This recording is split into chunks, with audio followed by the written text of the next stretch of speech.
Audio Jungle.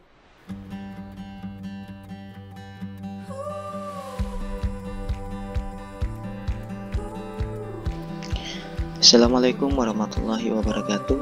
Selamat datang di channel Sabirin SL MAK Akpa CPA. Belajar audit, akuntansi, dan akuntansi syariah dari YouTube.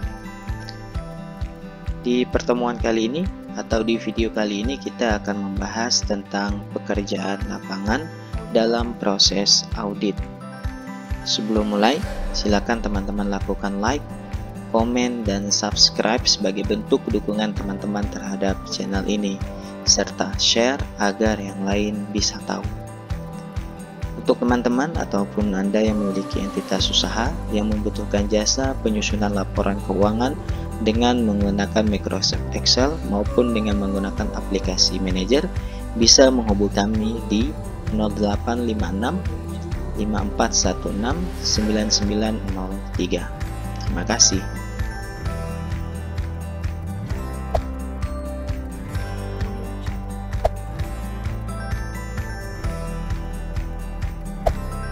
Baik, kita akan mulai membahas tentang pekerjaan lapangan dalam proses audit. Apa sih pekerjaan lapangan atau yang dikenal dengan istilah fieldwork ini?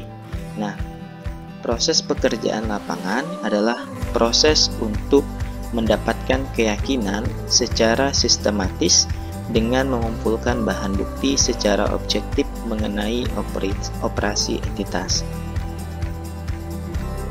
Jika kita garis bawahi, pekerjaan lapangan ini dimaksudkan agar auditor bisa mengetahui dengan baik bagaimana entitas atau auditi atau klien menjalankan operasional usahanya. Selain itu, agar auditor juga bisa memahami dengan baik operasional setiap entitas. Jadi di sini di fieldwork ini menuntut auditor untuk memahami aktivitas operasional dari setiap entitas. Nah, operasional ini meliputi dari misalnya proses usaha, proses penyusunan laporan keuangan, dan lain-lain. Adapun tujuan melakukan pekerjaan lapangan ini adalah untuk membantu auditor memperoleh keyakinan dengan melaksanakan prosedur-prosedur audit yang ada di program audit. Artinya apa yang disusun dalam program audit itu dilakukan ketika pekerjaan lapangan sehingga tujuan audit dapat dicapai. Nah, tujuan akhir dari audit ini adalah menyusun laporan melalui bukti-bukti yang diperoleh ketika kita melaksanakan pekerjaan lapangan.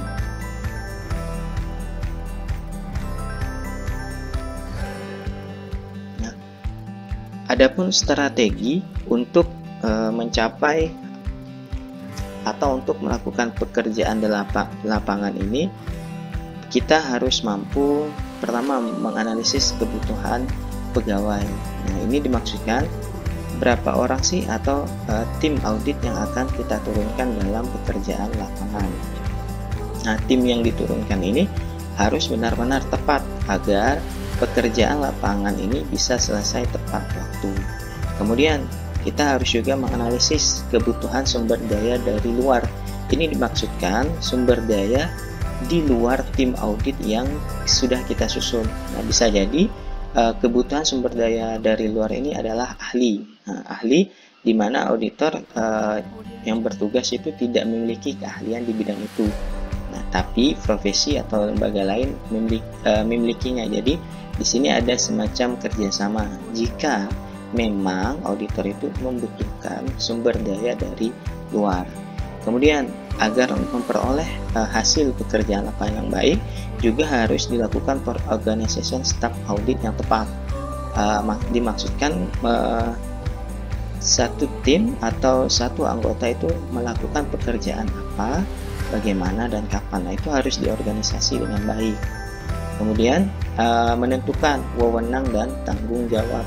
Nah, dimaksudkan ketika melakukan pekerjaan lapangan itu ini berbanding lurus dengan skop atau area audit yang akan kita lakukan.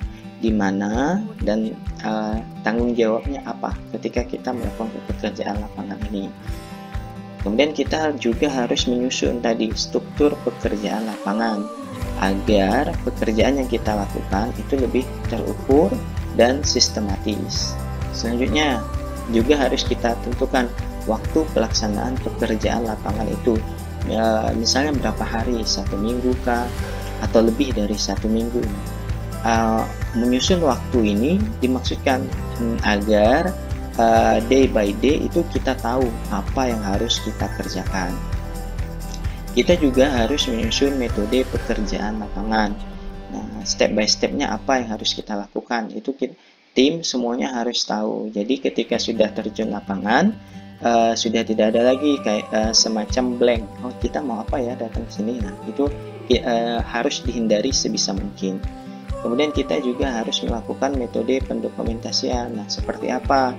Misalnya kita lakukan cek bukti SOP, kita lakukan dokumentasi berupa foto, video, atau kita lakukan proses wawancara. Kemudian setelah pekerjaan lapangan, kita susun penyiapan laporan di dalam bentuk nanti kertas kerja tentang apa-apa yang kita temukan selama pekerjaan lapangan. Dan yang terakhir, menyusun rencana kontingensi. Agar dapat melakukan pekerjaan lapangan ini, untuk mempermudah, kita bisa melakukan audit SMART atau Selective Monitoring dan Assessment of Risk and Trend. Jadi apa yang kita nilai terhadap resiko. Nah, ini fungsinya untuk mengurangi resiko-resiko yang akan terjadi selama proses audit maupun setelah proses audit. Ada 4 tahap yang harus kita lakukan. Yang pertama adalah pemilihan bidang-bidang kunci untuk pengawasan dan penentuan. Nah, ini kita lakukan agar skop area audit kita lebih fokus. Jadi ketika sudah kita tentukan, misalnya di persediaan, nah kita akan fokus di situ melakukan pengawasan dan penentuan. Kemudian selanjutnya adalah pengembangan indikator-indikator kunci. Nah, ketika kita sudah menentukan bidang-bidang tertentu, kita lakukan indikator. Kita akan mengukurnya dari mana. Misalnya, apakah cukup dengan melakukan stock of name terhadap cash atau stock of name terhadap persediaan, ataukah kita akan lakukan physical checking atau cek fisik terhadap aset tetap. Setelah kita menentukan bidang, kita lakukan pengembangan indikator, lalu kita lakukan tahap yang ketiga, yaitu implementasi terhadap apa-apa yang kita susun di pekerjaan lapangan.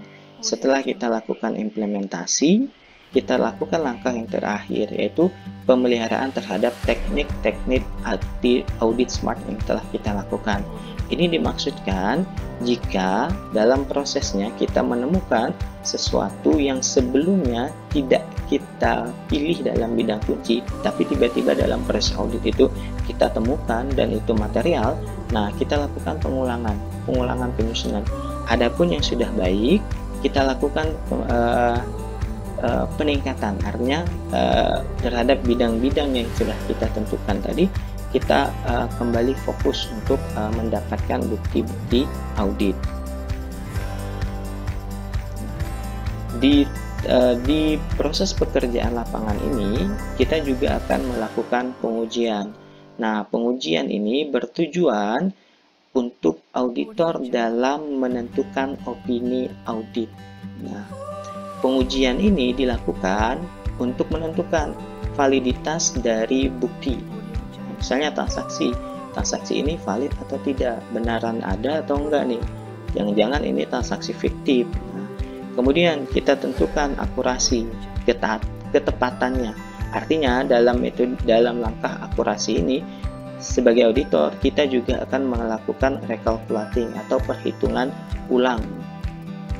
Kemudian kita tentukan juga ketaatan. Nah, transaksi ini taat tidak dengan peraturan yang berlaku atau spesifik ke SOP. Misalnya di perusahaan menentukan bahwa transaksi di angka 2 juta itu harus dilakukan dengan transfer. Nah, setiap transaksi 2 juta dan di atasnya kita harus cek benaran tidak dilakukan dengan transfer atau ada yang justru dilakukan dengan cash. Padahal itu kan melanggar SOP yang telah ditentukan di perusahaan tersebut.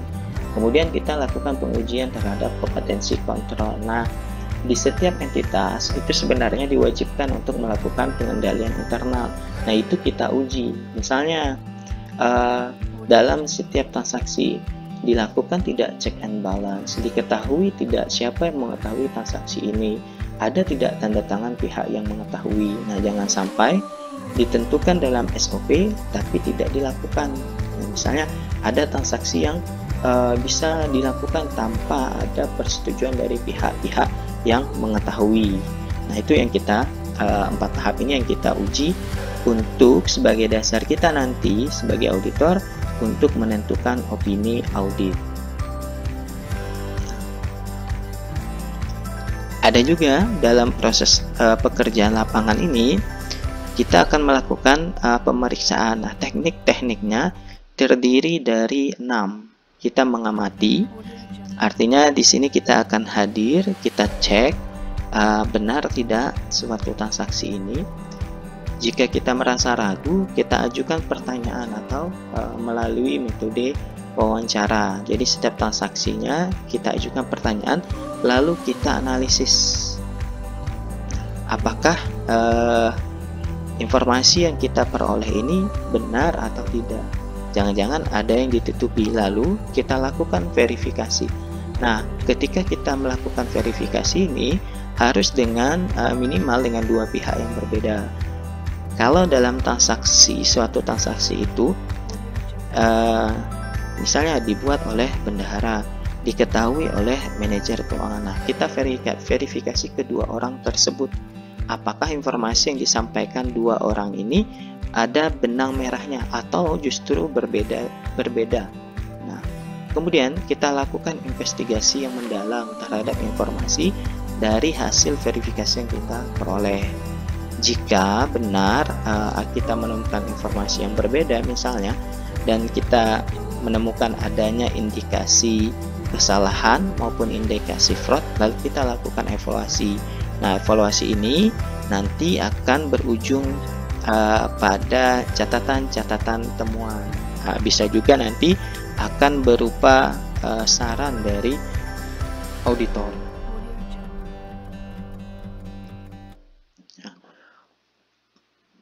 Penelaahan analitis di pekerjaan lapangan juga akan kita lakukan, hanya saja pada digunakan untuk menentukan kewajaran data tertentu, misalnya kepada pemeliharaan aktiva tetap. Nah, bagaimana proses misalnya melepas aktiva tetap, bagaimana proses penambahan si aktiva tetap, misalnya terhadap gedung, peralatan, mesin, tanah, dan lain-lain. Kemudian kita lakukan penelaahan analisis terhadap perputaran persediaan. Nah, bagaimana dengan persediaan yang dimiliki oleh suatu entitas.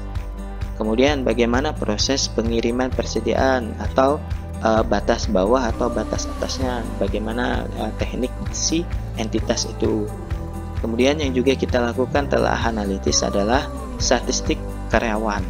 Nah, misalnya terkait jam terbang, terkait dengan kualifikasi, terkait dengan lama atau waktu bekerja. Nah, selanjutnya yaitu kita lakukan telaah analitis terhadap biaya-biaya karyawan dan perputaran karyawan, misalnya seperti gaji, tunjangan, bisa jadi tunjangan hari raya, tunjangan kesehatan, pensiun, ketenaga kerjaan, dan lain-lain. Nah, selanjutnya kita kalau dirasa perlu maka kita lakukan terhadap aktivitas-aktivitas yang lain.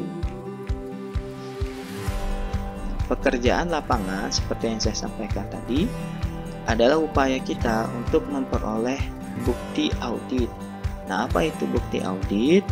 Bukti audit adalah informasi yang diperoleh auditor melalui pengamatan, melalui wawancara atau pemeriksaan catatan berupa laporan keuangan. Bukti fisik, bukti pengakuan, misalnya pengakuan bisa kita peroleh melalui lisan, tentunya dengan harus kita dokumentasikan dengan alat perekam atau misalnya. Kemudian bukti dokumen. Bukti dokumen ini bisa misalnya kontrak, perjanjian, dan bukti analisis. Bukti audit ini kita peroleh atau kita kumpulkan dalam rangka untuk memperoleh keyakinan yang memadai. Jadi ketika kita rasa memadai, nanti pada akhirnya proses penentuan opini itu penuh dengan keyakinan. Kapan opini itu auditor memberikan opini tapi ragu-ragu? Ketika banyak sekali bukti audit yang tidak berhasil diperoleh oleh auditor. Tapi sebaliknya, ketika bukti audit berhasil dikumpulkan lengkap, maka keyakinan memadai akan diperoleh oleh auditor. Ketika keyakinan memadai ini diperoleh, maka auditor akan sangat yakin ketika proses penentuan pemberian opini. Cukup sekian penjelasan dari saya. Jika ada yang kurang, keliru, atau jika ada yang ingin ditanyakan dari penjelasan saya, langsung di kolom komentar. Silakan like, komen, dan subscribe sebagai bentuk dukungan teman-teman terhadap channel ini. Sampai bertemu di video selanjutnya. Saya akhiri. Assalamualaikum warahmatullahi wabarakatuh. Terima kasih.